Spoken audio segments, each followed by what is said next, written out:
I'm rushing through and writing this book fast and furious. I'm not inventing reality from scratch. That's why mood boards feel like a cheat code for me.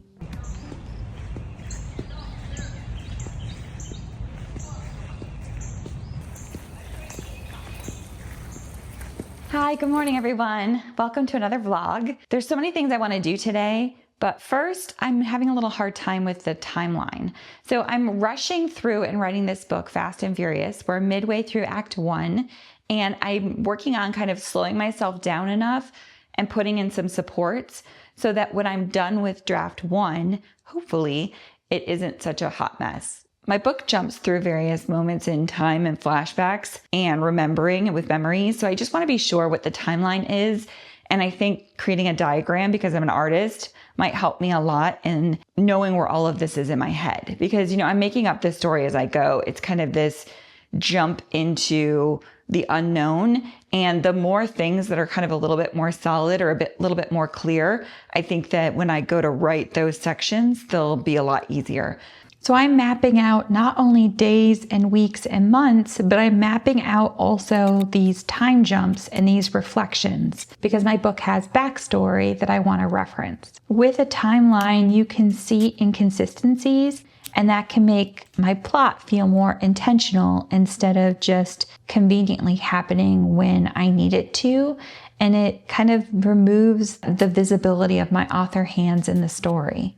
So because I'm writing dual timelines, flashbacks, multiple point of views, fantasy with some politics, and mysteries and clues, with all of that complexity, it demands this structure and how best I know how to do that without holding it all in my head and making mistakes because I only have so much space to work with. This visual structure will really help with that. Slowing down to do things like this might seem counterintuitive because I could spend this time writing. But by solidifying things like this timeline, it allows me to write even faster. Needless to say, I didn't get any of my writing done today. So my goal is to write 1,000 words a day or to work an hour a day. Technically, the timeline is me working on the book for an hour a day, but I am jonesing to get to writing. I'm a little halfway through Act 1, and it's where my character's denying the call, and she's kind of off kilter, really depressed. And so I think what I'm going to do is kind of work on some secondary character development and maybe move the B plot up a little bit from Act 2, where I intended to put it, into Act 1. Not a lot. I'm going to leave the majority of it in the beginning of Act 2, but I want to be sure that maybe I'm seeding some things and getting a little bit more interest in the end of Act 1. And it just will kind of make it, I think, a little bit more interesting. So that's what I want to work on tonight.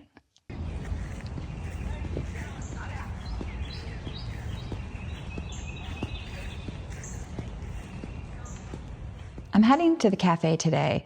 I'm having a hard time with a character problem, and I'm having a hard time focusing because it's a difficult issue. And I'm getting distracted. So sometimes when that happens, sometimes a change of scenery can help. So I'm going to pack up my things and head to a cafe. I'm hoping kind of locking myself down there and putting my phone and my computer in airplane mode so I don't have the internet will help me kind of really put my headphones in and just dig down deep and figure out this problem.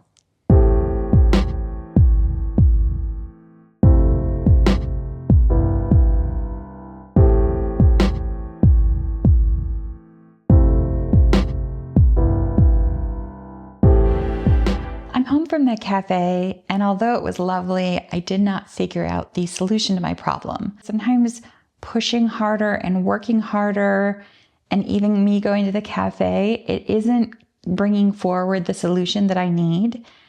So sometimes what's best is just to take a break. And for me, I don't like to allow myself to kind of get too far off track. So I'm going to step sideways. I'm going to pick up The Anatomy of Story, which is the craft book that we're reading this week. I'll still be working on writing things, but I'll be working on a different part of a writing thing. So this thing is too hard right now. I'm going to let that kind of marinate and sit. I'm going to think about it, and I'm going to move on to this other thing. And then hopefully this will just kind of fix itself while I'm working on this. So I'm going to make some tea and cuddle down with a book.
So it's been a little over an hour. I'm just gonna put this down now.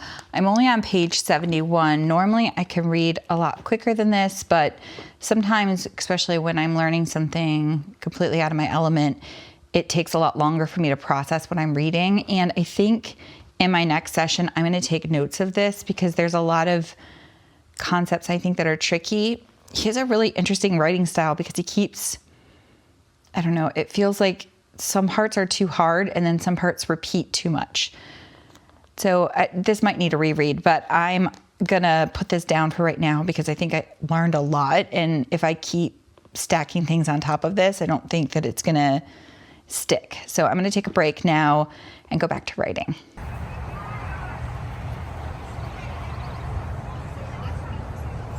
Good morning. Today I wanted to do a little bit of research on the mythic elements in my story. Right now, I'm just using the capital word symbol and using it as a placeholder for Act 1, which is fine for Draft 1, but Act 2 rests so much on this mythic structure that I need to get a little bit more clear on what I want to do with it. And so right now I have two pillars of kind of this mythic realm. One of them is the actual real realm, and that I'm pretty good on. The other one is this fake realm or this fake facade that the villain is downing. One of the things I'm working on is this idea between identity and authentic self and the mask that you wear in public. And so my villain is going to be wearing this fake mask of this mythic structure. I have a particular character in mind for this mythic structure that I'm really excited about. So I'm going to go dig out those books and do a bit of research, probably do some commonplacing, and then come back and let you know my thoughts.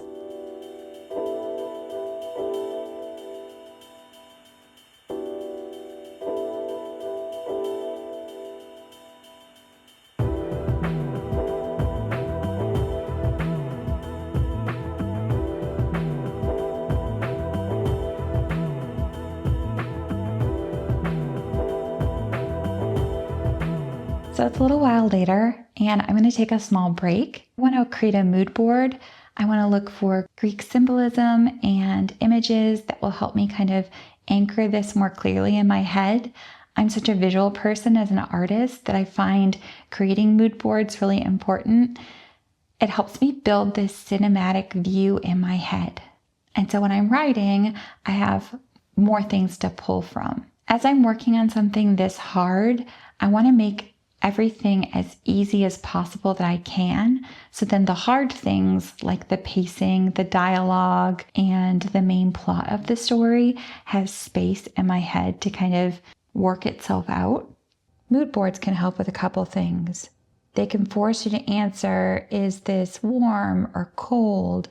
Is this bright or muted? Is this scene chaotic or is it restrained? And then with a color palette, like, is it all dark blues? Is there a lot of empty space? Is it soft, natural light? That's the tone that I'm trying to get. And the clearer that is, the easier it is for me to write it in a way that isn't generic.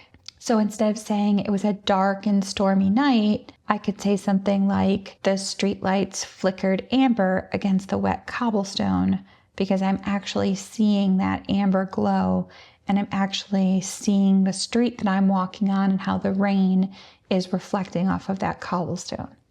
Mood boards aren't just landscapes. They can also help with the character psychology. So think about clothing textures, interior design, posture, facial expressions, color palettes, soft knits, handwritten letters, warm kitchens. So that says something really different than maybe chrome and sharp tailored suits and stiff starchy collars and high-rise windows and minimalist architecture. And in this way, we can define the internal world of the character through their external cues. Also, when I'm creating these mood boards, I think it can really help with that stuck feeling of staring at a blank page. Sometimes when I sit down to write, I'll just start describing what I'm seeing in the mood board. That will get some words on the page. Getting past that stuck feeling consistently as an artist is a muscle that you can train. So my mood boards also act as a compass or a tonal checkpoint. So before writing a scene, I can ask, does this match the emotional temperature of what's happening in this scene? So for instance, I'm writing these scenes where my villain is pretending to be this giant mythic god. And so looking at these mood boards before I write his character can help me think about the grandiosity of what his ego must feel like. Not only do I like mood boards for particular scenes, but I like mood boards for the whole book. So instead of inventing new settings every time, I already have these basic textures, these light sources, this architecture, this fashion, this baseline to go off of. And if everything kind of flows off of that baseline, then the book will feel really consistent. And as with anything that I do, I want to make sure that I'm not spending too much time on curating these materials rather than writing. It should be done in tandem, or it should be done in limited amounts. Often we can get stuck in the making of things and the preparing for the thing rather than doing the hard thing, which is the actual writing. Now, I make my mood boards in multiple different ways. Sometimes I like to print them out and put them kind of up on a board, but you can also use Millinote or Canva or Procreate.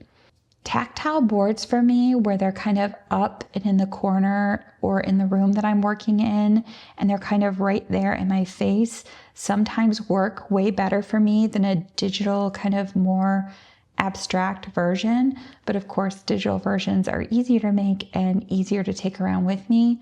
I just find that if I create too many digital things, then sometimes that can kind of fall into the digital wasteland that's on my computer that I never look at again. So printing them and having them out and in front of me often can really help. I also like how a tactile board can create almost a stronger emotional connection. And I think that's because I see it more and I'm physically making something. I'm physically moving images around with my hands and taking things off and putting things on and layering them. And that kind of creates more of an attachment with them than sometimes in this digital way where I feel like there's like a separation between me and the art of creating it.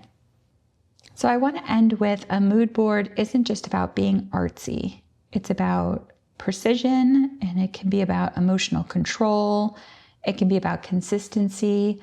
But for me, mostly, it helps me with speed. So people are starting to ask me how I'm writing so fast, and it's because I'm not pausing so much as I write.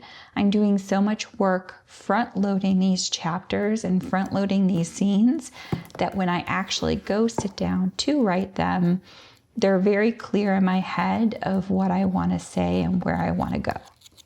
Filmmakers don't shoot without visual reference. Designers like me in my art career, I didn't build without style guides. Anyway, that's why mood boards feel like a cheat code for me.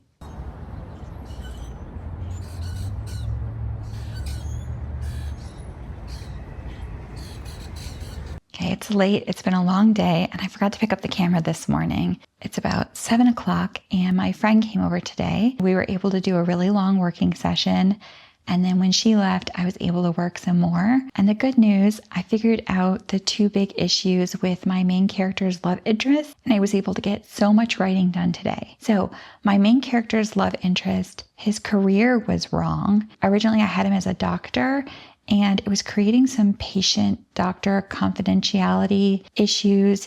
And it was also really good logistically, but it wasn't really good thematically. So by changing his career to something else, he's kind of in an intellectual field, and it just works so much better for the theme of the book. It also complicates more with the villain, and complication is always good in a novel when I can twist and turn things around. So that's really good.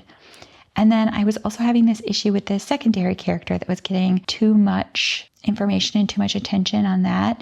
And so rather than subtracting that from him, I just moved it to the main character, and then I was able to get a twist in there with it. So that works really well because now the main focus is on this love interest like it should be, and the secondary character has the weight that he should have.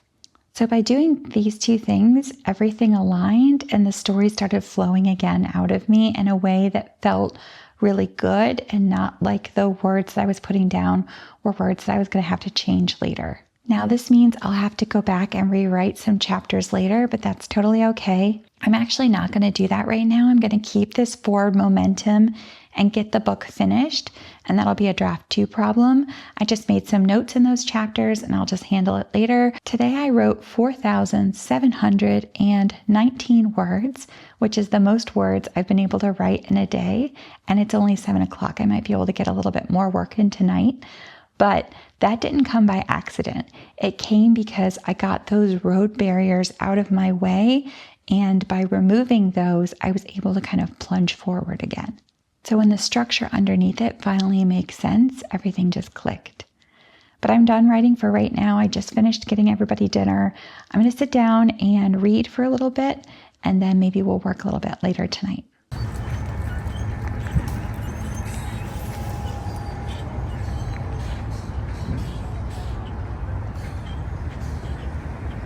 This morning I went for a walk at the botanical gardens. It's a beautiful spring day outside today. I feel really energized. I'm back at my desk now, and I feel like I can really get to work.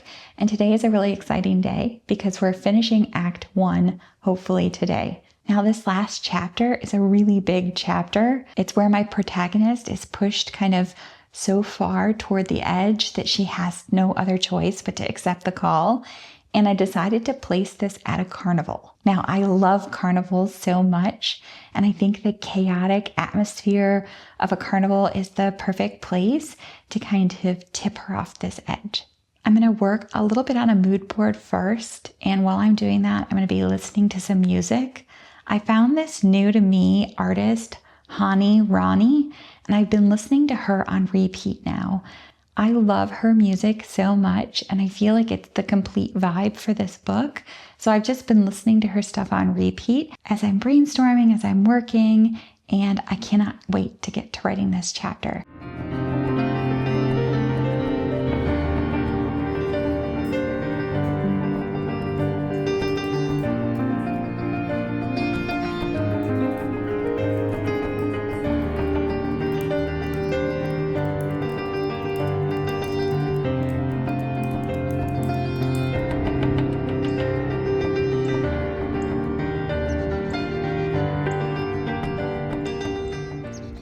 It's the end of week 3, and I'm really happy. I just completed the last chapter of Act 1. So I finished that carnival chapter. It was a huge chapter.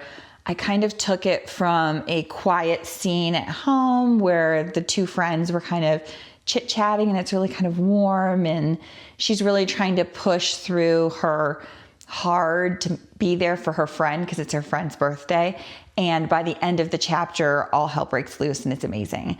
So I'm really excited and I'm super happy with how far I've gotten for 3 weeks into the project. Now, is there a lot of problems in Act 1?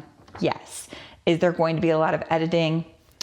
Again, yes, because Act 1 ended up being 47,503 words, which is too many words, but that is a draft 2 problem. And I feel like I'm saying that a lot. That's a draft 2 problem because I'm working on this forward momentum so many times. If you don't keep pushing forward, then you never complete the thing. And I want to make sure that I actually complete the book. Editing is another phase and another stage. And I'm sure future me would appreciate going as slow as possible in order not to make mistakes. But I know I'm going to make mistakes. This is my first book. So I'm just going to own it and keep moving forward. This week's craft book was The Anatomy of Story by John Truby, and I only got halfway through this book. This book is dense, and this book feels like it's a 2.0 of the book that we read last week. So last week I read Save the Cat. I feel like this book was way more accessible, and yes, it gave a lot of examples, but this is kind of, I would say, like a light version and really good for a beginner. I'm glad I read this one first because this book is... it's difficult to read. And I feel like he repeats himself a lot, which gets a little annoying, but I think that that's important because it's a really hard topic. So I'm only about halfway through this book. I'm gonna have to finish the second half next week because I'm finding myself, I have to go a lot slower to process what he's actually saying, and I've been taking notes. Also, I think I'm going to reread this probably in another couple months because I find myself, when I read content that's very dense in a field that I don't know very well at first, it's super difficult. But then if I let that kind of sit and simmer, and then I come back and read it again once I have a lot more knowledge. So I feel like once I finished my book and start the editing process, I can go ahead and read this again, and then I'll get a lot more insights. But I'm really excited that we finished Act 1, and we're moving into Act 2 and next week. And I'm a little worried about that because I feel like Act 1, I had most of the scenes really solid in my head. We're in the ordinary world. I feel like it's easier to write. And then Act 3, I kind of know where everybody's going, and I have a really good solid idea, or more solid than Act 2 about that. I know like some big tentpole pieces with those note cards that I did, but Act 2 feels way more wobbly in my head. Like, how am I going to build this world? And I have good concepts for like the base of the world, but I haven't done like all of the research or all of the things on top of it. And I want to be careful about doing too much too quickly and bogging myself down. So I'm going to do my best and write Act 2 next week. And that's a next week problem. But for right now, I'm really excited that we finished Act 1. I hope you have a great day, and I'll see you next week.